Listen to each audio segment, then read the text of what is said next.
Welcome. Stage is yours. Okay, thank you very much. So thank you for joining me today. Thanks for having me. Yeah, you're welcome. The first thing I want to know is, I believe that at Swedbank you've evolved from traditional customer marketing segments to making decisions for customers on a one-to-one basis in real time. Is that correct?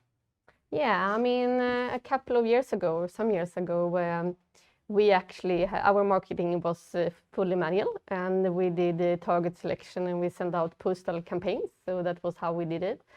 And during this time, we have done a quite large transformation journey. So we have built next best action capabilities across the bank. And as of today, we have it implemented in 7 different channels. And we have a quite large portfolio of different recommendations available for our customers. But still, we still think that we are kind of in the end of the beginning or in the middle of our transformation journey, because we do have a vision to further enhance up to maybe 13 channels and also expand both the decisioning capabilities and the content that we work with. Okay, I think that's impressive. You've already delivered one-to-one marketing into 7 different channels already. Yeah. Could you explain to us a bit more about what is one-to-one marketing? What do you mean by one-to-one? Yeah, I mean, what I mean is that when we decide what kind of a message or recommendations, i.e. what kind of next best action we are going to present for our customers, or talk with our customers about, then that is based on decisioning. So we get a specific order for the specific customer where we take into account both kind of our business strategies and customer value, but as well the previous showed interest from the customer to decide on what should we talk with the customer about. And we are utilizing, as I said, decisioning with the help also of AI technology to be able to do this. Okay.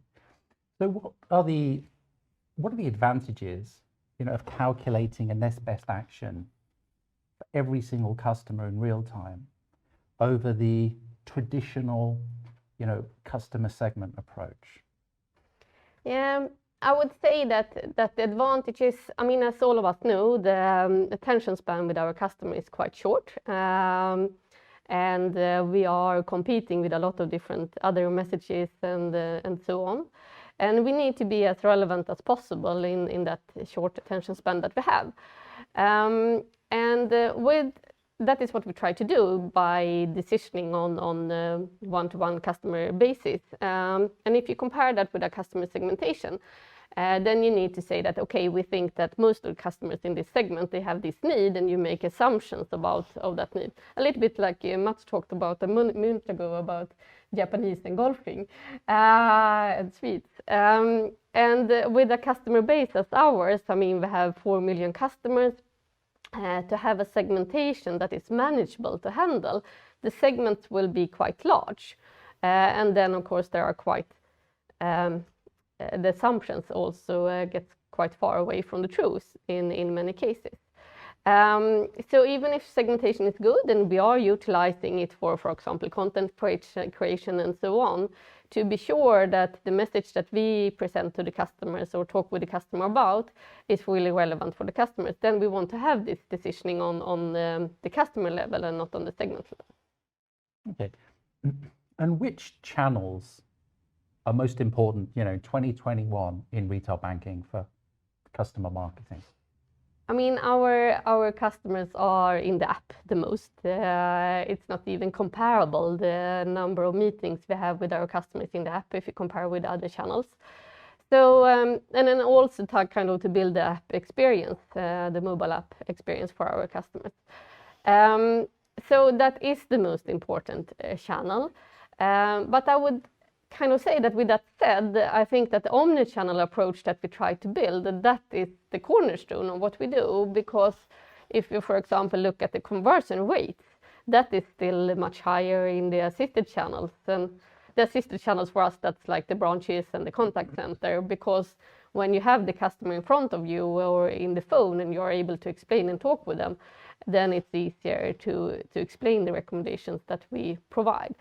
So app is probably the most important, but it's the combination of channels that builds the strength. And that's also a little bit how we see our bank. I mean, we are a digital bank. That is where you should be in the society of today. But we are a digital bank with physical meeting places to give an extra advantage for those customers or those errands where you want to have a more in-depth explanation or which is more complex for you. Okay, so that's really interesting. So even in this digital world where most people are interacting on their apps with the bank, a lot of the money is still generated in that branch and call center.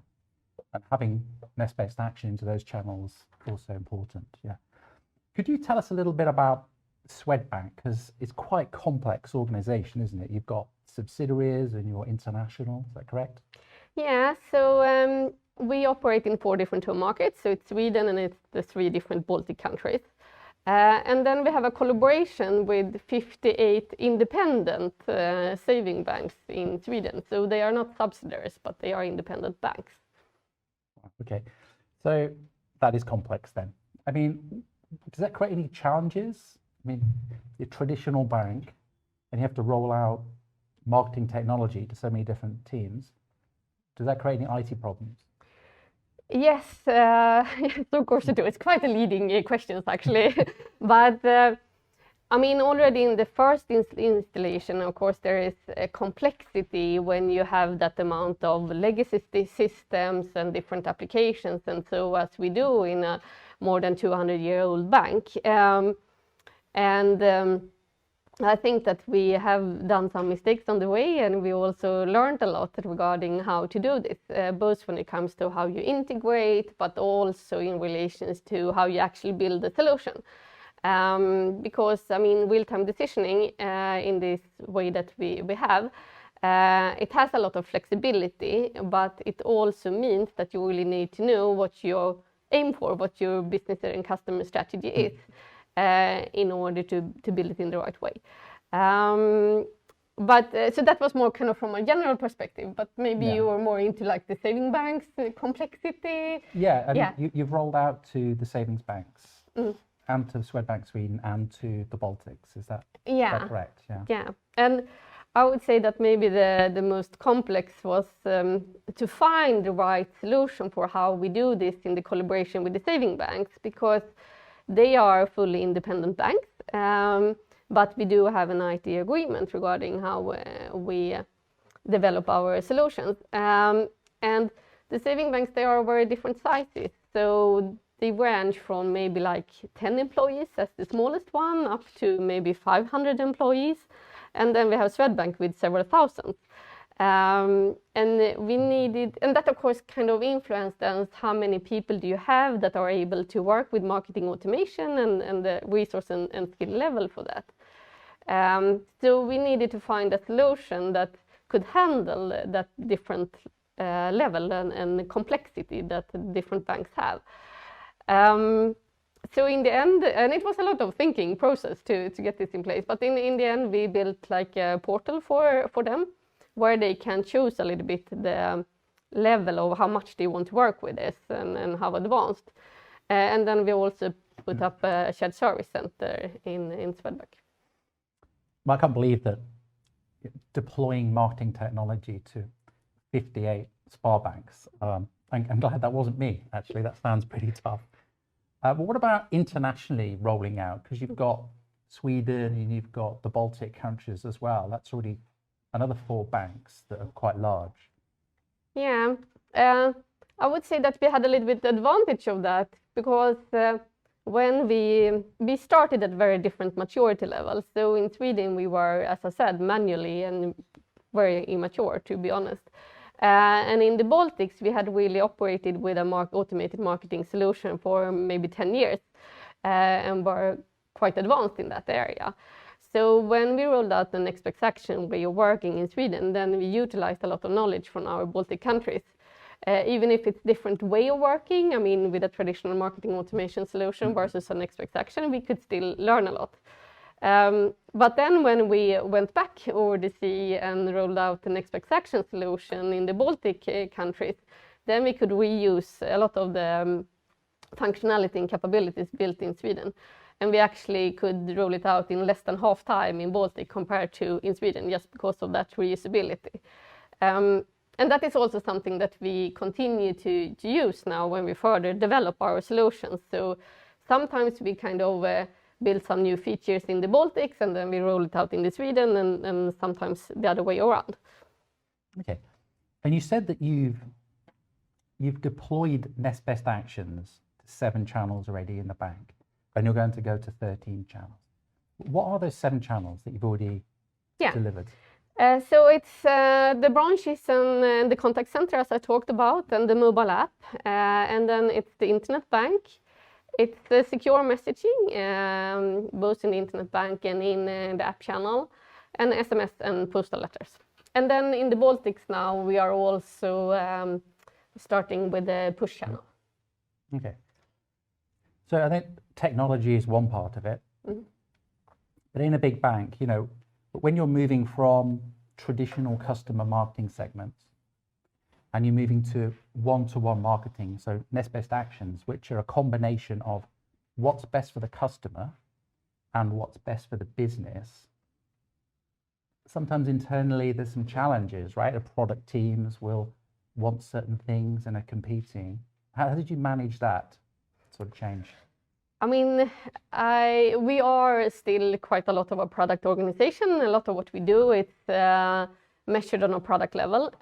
But I think that the complexity still was not that bad, because we have the P&L that resides in the distribution organization, i.e. in the channels. Which means that we are able to then have the customer view instead of the product view, which is the case in former other organizations I have been in, when you have the P&L in the product organization. So that's simplified to take the customer perspective instead of a single product perspective. Okay. So what changes, if any, did you need to make with your team and the Swedbank CRM team? We did quite a lot of changes. Both we needed to develop our current existing team and knowledge and experience to handle this new animal that we built. And then we also needed to add on other skills that we didn't have. So for example, in connection to decisioning and also logic and data. But we did a transformation also in how we worked at the same time. So we also start working in an agile way in our marketing teams. So a lot of changes at the same time. Okay. So you put in place a decisioning system that makes Next Best Action decisions, combination of what's best for the customer and what's best for the business. You've deployed that into 7 channels already. What happens when, you know, a product team, for example, haven't got their target and they say, send out 1 million emails, or there's a new product launch and one of the executives really wants to push the product? Can you still help those people? Yeah, even if we don't have the email channel done, but considering the message on an overall level. I mean, of course there are situations where a specific product, or also where the balance between recommendations from a more service loyalty perspective and a sales perspective is challenged because you, from a business value point of view, want to prioritize something. And then we have the possibility to, I mean, if you look at the decisioning logic, it's built from combining the customer value and the customer interest with the actual business strategies. So in the overall logic, we already have built in kind of which products are the most valuable versus least valuable. Both from a financial and non-financial perspective. But if we have a certain situation where we, for example, want to boost a specific area, then we can configure that and trim the decisioning logic to do that. However, we try to do that as little as possible because it overrides the overall customer-centric logic that we want to have in place. So we have the possibility, we do it sometimes, but we are quite clear with what effect it has on other areas when we do, I would say, manual adjustments like that. Right, yeah. Yeah, you're looking at the big picture, focusing on blending what's best for the customer and profit for the business makes a lot of sense. So you've got PEGA as this decisioning brain, and it makes best action decisions, right, for the customer and the business. But you need to deploy that into channels. So have you done any integrations where PEGA intelligence goes to other marketing technology? Yeah, I mean, we have decided then that PEGA makes the decisions, and then we have all our content in Adobe Experience Manager. And when we have integrated those solutions to make that possible. So that is the overall principles that we have in the implementation. But then, of course, I mean, I talked about different channels, and then we have integrations to distribution systems for those channels where kind of PEGA steers and then the content comes from Adobe. So that we have in place. And then we're utilizing ClickSense actually to measure everything and make it visible for us. But I would also say that we do have some other marketing automation technology, especially for the more anonymous situation, which is not integrated as of today. And that kind of works, but we also have future plans in the area. Okay, so your strategy then really is have the intelligence in one central place and don't build it into different channels multiple times. Okay. What I'd really like to ask you now, but I know I can't, is how much money you've made from central decisioning. But there is one question that I know a lot of people want the answer to, and hopefully shares. What plans does Swedbank have for customer marketing in the metaverse? Okay, now you took me a little bit by surprise. No, I cannot share that, actually. Okay. Okay, too many secrets. Yeah, too many secrets. Okay. Well, thank you anyway. Thanks for your time. Thanks for answering a series of questions. Thanks very much. Thank you very much, both of you, and for sharing all the information. So we have some questions from the audience, I know, but I also have some questions, of course. Of course. I mean, as you, of course, as a bank, you always say that we have this bank privacy, we can't really use the information. Of course, you have so much information about the customers. Is that still so, or? Yeah, I mean, of course, we are really careful what kind of information we use, and so because the trust for the customer is extremely important in our business. So it's, I mean, we have quite regulated processes regarding data usage and for which purposes and so on in the bank. But my experience is that you are not that good at proactive suggestions. Mats, you have a lot of money on your account, you should invest it in a fund or something. But is that so that you aren't allowed to do that, or? To some extent, yes. But it's regulated by different things. Because if we go into like more an advice session, which we would do if we say that Mats, you should buy that fund, then that is regulated by that we need to then have asked you a certain set of questions to know what kind of risk appetite you have and so on. So because we cannot advise something for you that is not following the regulation for giving advice. So yes, there are absolutely things that we need to adhere to. I think you mentioned that your app is very much used, much more than computer-based connections or. And I must say that you really, I mean, all of you banks built a tool for us consumers to really use daily, both as a private person but also as a company. So I can guess you see that really, that you share all the information instead of in the past you had to ask the clerk. Yeah. Yeah, and I mean, all of us, we are utilizing apps for everything we do, and banking needs to be very easy and accessible for you, and the app is extremely good for that. Is it a security problem though? With the app, I mean, from a technology perspective, we have the same kind of security around the app as we do with the internet bank or so. So not in that sense, but if we talk, I mean, Ed here talked about emailing before, and emailing is an insecure channel because it's not so that's why we are so much more careful with that kind of channel. But when you are in the app, then you have utilized your mobile ID and so, and it's, as we see it, a secure channel. Because sorry. I was going to say that, I mean, what I see across Europe is banks' customers have gone to the app. They've gone already, right? Every channel is declining, including net banking, and the app is just booming. But a lot of banks are not engaging with the customers in that channel. So it becomes a very useful transactional channel, and banks are losing contact with millions of their customers. Proactive For contact. other things than just transaction or payments or... Yeah, exactly. So what's so great about what Swedbank are doing is they're starting to engage their customers in that channel and educate them, you know, that, oh, there's a valuable offer or a valuable message. I think that's critical in banks. Okay. Yeah, and I also believe that there's a lot of other companies that need to maybe, to get this customer engagement, really think about, could we provide our customers with a tool that makes it easier, the daily life, or of course linked to what they're doing. But you mentioned next best action. It's pretty easy that it's next best marketing or offering. Yeah. Is that so, or?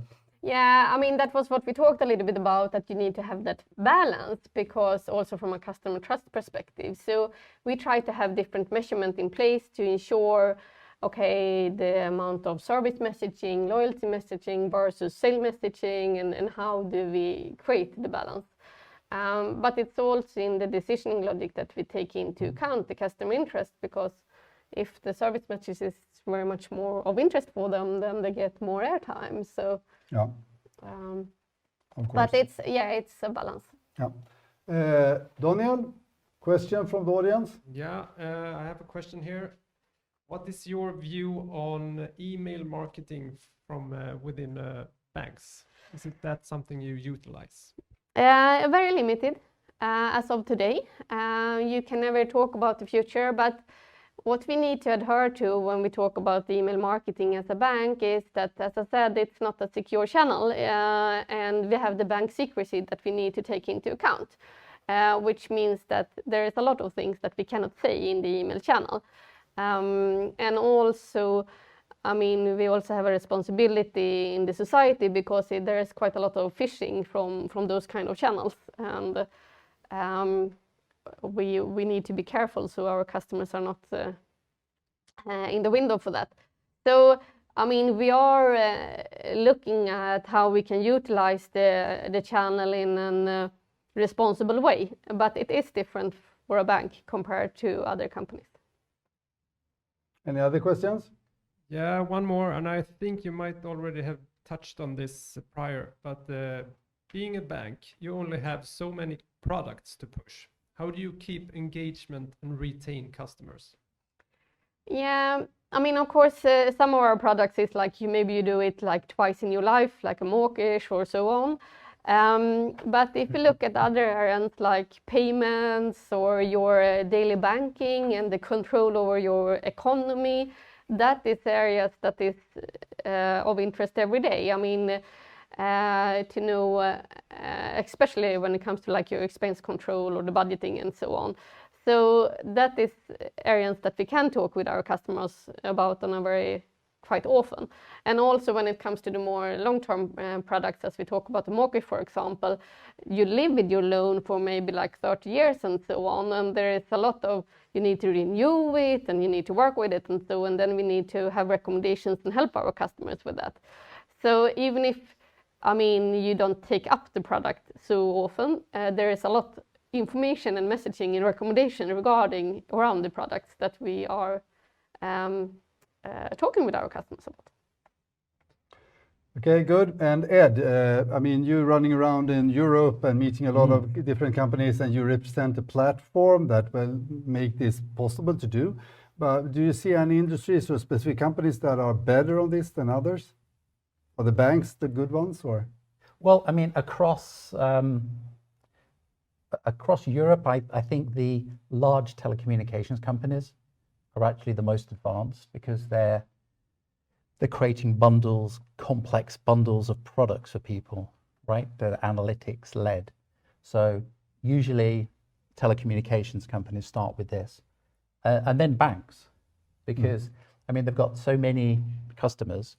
And even if you say, okay, I have 50 products, but you might have 500 ways of talking about this product. So it really works well for banks and also insurance companies and utilities. But The subscribing type of businesses, yeah. yeah, so banks more transactional, you know, and it's a long relationship, but also then the subscription businesses like telco, insurance, and usually quite large B2C organizations.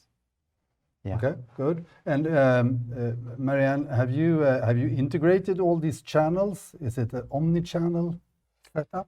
Yeah, so we have 7 channels integrated as of today. But as I said, we want to integrate more, but we take a little bit step on the step. Good. Thank you very much for all the information you shared today. Yeah, thanks. I hope to see you soon again. Thank you.